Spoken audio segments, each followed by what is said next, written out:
Hi folks, Mark Johnson, Tech Snobs, brand new Samsung Galaxy S9. Now this here, you can call my full review of it.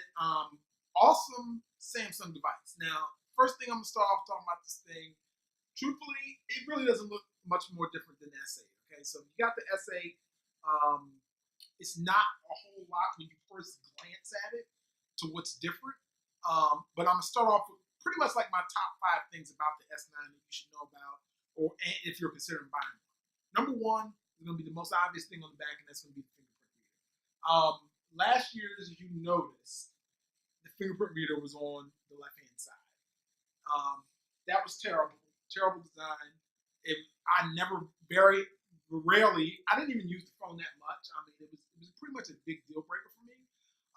When I did get the Note 8, I ended up using the Face Unlock, and it worked, decently, pretty good on it. So I was happy about that. But the fact that it's at the bottom here and you could just swipe it, one quick swipe to get into it is awesome. So kudos to Samsung for listening to the feedback on that. That's a great thing that they've done. The next thing about this top, like my top 5 Samsung feature is going to be the camera. So this camera, last year you didn't have dual, and this year not only do you have dual lenses, but you also have another aperture. You can go 1.5 or 2.4.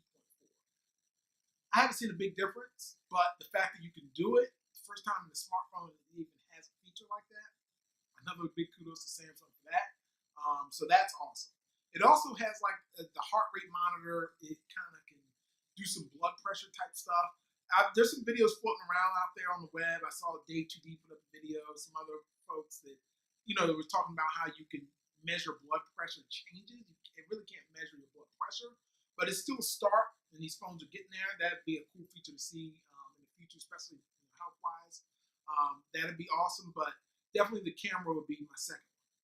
Third one is going to be a crazy feature, and this is called the Dolby Atmos. Now, honestly, this is one where I actually could tell a noticeable difference in the sound quality. So under advanced and sound quality effects, you'll see, as soon as it zooms in, the Dolby Atmos feature.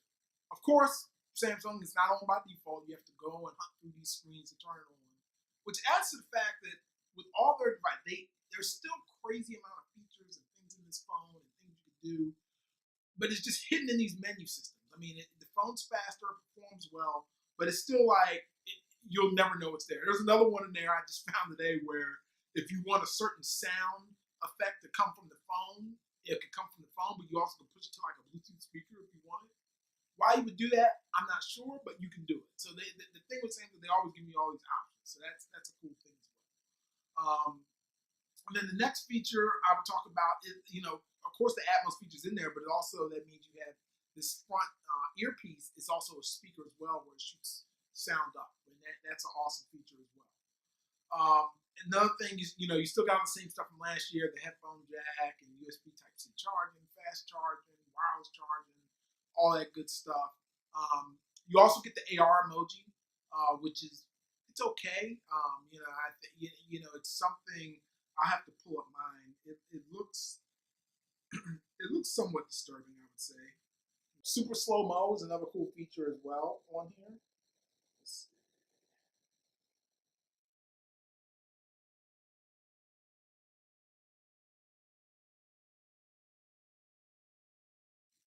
Super slow mo is another good feature. And then the other thing about this device is there's something called Intelligent Scan.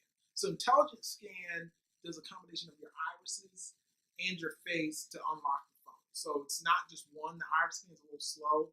Face Unlock is not as reliable, so it picks which one is best and uses that. So that's another cool thing as well. But those are really the main things. I mean, those are like my top 5, 6, whatever. I lost count. But, it's a nice phone. Like I said, is it worth upgrading from an S8? Probably not. I mean, you do get the latest version of Android on here, Oreo, but they've already pushed that out to all the S8s now. It's got a little bit more RAM in here. The tech specs are better. But those are things most people don't care about. They'll never even notice a big difference. Really, like I said, those things I brought up, the camera, the Atmos, the fingerprint reader, the AR emoji thing, if you care about that. Those are like the key selling points of this phone. So with this, the unlocked one is $839. The fact that you can get the regular SA Plus for around, almost $200 cheaper, $180 cheaper. Hey, you may figure it may not be worth it to you. So it is what it is, but it's awesome, awesome device.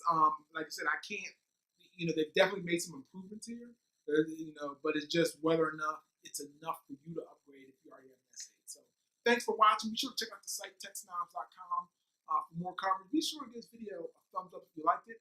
Take care.